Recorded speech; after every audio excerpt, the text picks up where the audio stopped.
Hi, welcome. In today's episode, we're going to talk about the bank account system. So, how organized are you financially? If you're completely financially organized, you've got everything sorted, switch off, you don't need to listen to the show. But if you do find yourself having more month left over at the end of the budget, and there's a bit of a gap and you run out of money, or you tend to fight about bills and you don't get along because who's paying for what, then maybe this show's for you. Over the 20 years I've been a financial planner, I find that the basic things are the most important. In showing people how to manage their money, control what they've got, and make money automatic makes them happy. And the bank account system was developed by myself about 20 years ago when I first started, and it actually came from my parents. My parents actually started manage their money years before I could even remember in boxes. So they would have a box for their bills fund, they'd have a box for their holiday fund, they'd have a box for their Christmas fund, and when they got their money, they would put their money into each of the individual boxes. Now that's great when they were growing up, but bringing it into the modern century, we now need to use the same sort of process that worked then in today's environment, and we can do the same thing using online banking. So what I'm going to show you is a process for you to manage money when it comes into the family home, how to put money aside for events like Christmas and holidays, and how to make sure you stay within your realms when you're spending it on a general spending account, what I call your weekly money account. So let me show you what I'm talking about.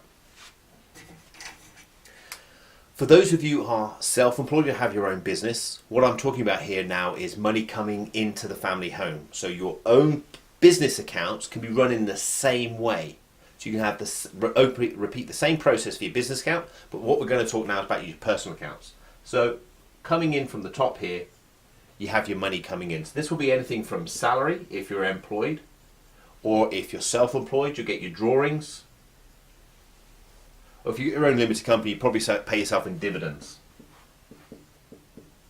Whatever that might be. And we have that money coming in to your bills account. Now your bills account is where all your regular committed bills get paid from. Most of them are going to be on monthly direct debit, on monthly standing order, but they all come out of this one account here. But one of those payments needs to be to yourself. You need to make sure you're paying yourself so you know you have money to spend. Now, have any of you ever been on a diet? I'm sure most of you have.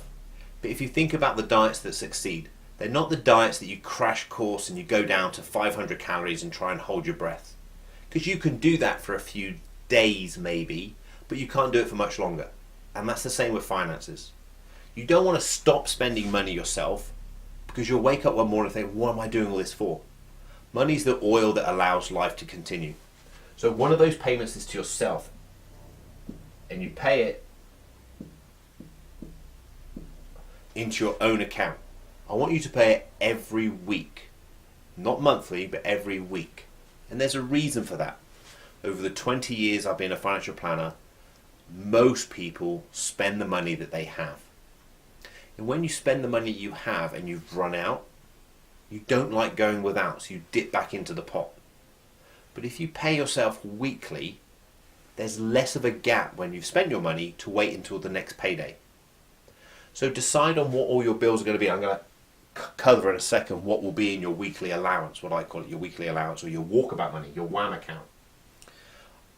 What's going to be included in there, but I want you to pay it weekly so that you know every week you're going to hit a Scooby snack.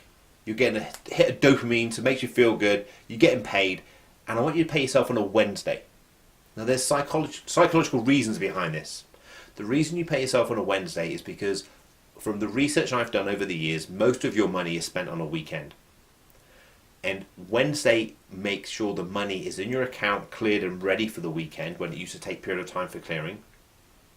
But when the weekend's over on a Sunday, waiting Monday and Tuesday is not too long. I think all of you can wait a couple of days until you get paid again on a Wednesday.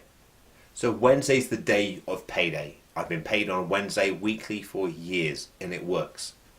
So transfer across every week from your bills account into your WAM account an amount of money that's going to cover your discretionary and variable spending. So in your bills account, we've got all your regular direct debits and standing orders. But in your WAM account, your personal spending account, you've got all your discretionary and variable spending. So they might include money you use to go and buy your coffee in the morning, money you use to fill your car up with petrol, when you go and get your hair cut, when you go shopping with your friends, when you go out for lunch, when you go and buy your newspaper. Anything is variable that's discretionary, things that you don't have to make sure you pay to make sure the roof stays over your head. So you look at your spending patterns over a course of a year, find out what you might spend each month, and simply divide it by 4. So you know you've got enough money there to put the fuel in the car, buy your coffee, go out with your friends at the weekend, and hey what, sometimes you will run out of money, but that's okay, that's going to be good for you. It's going to be good for you to go without occasionally. So that comes out of your bills account.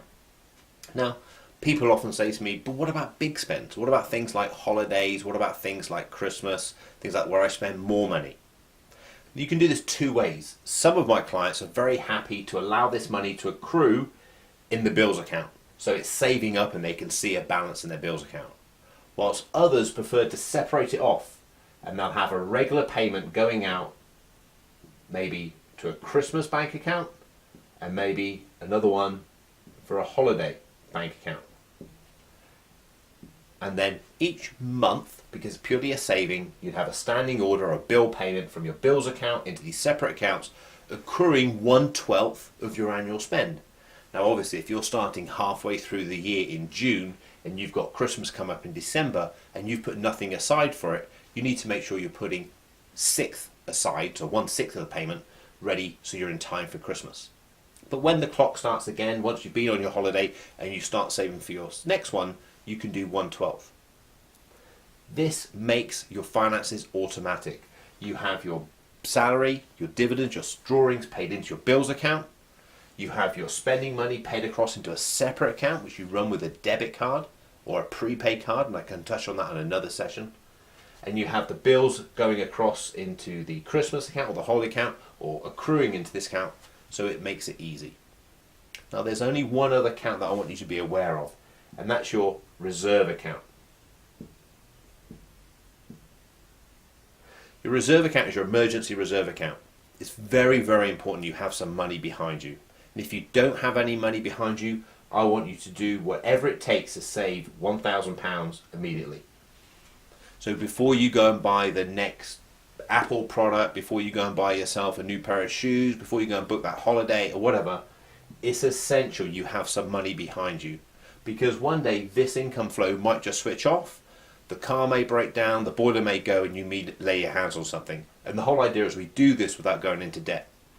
So by saving £1,000 into your reserve account, it's an absolute minimum, that will be a buffer for you. And then once you've cleared any unsecured debt, or if you don't have unsecured debt, then you can then increase that reserve account to a minimum of 3 months, preferably 6 months. Some of you will only feel comfortable if you've got 12 months of expenditure. So that's not income, that's expenditure of the money that's going out in the whole system. I cover this in a lot more detail in my book, and there's information on my site, warrenshoot.com.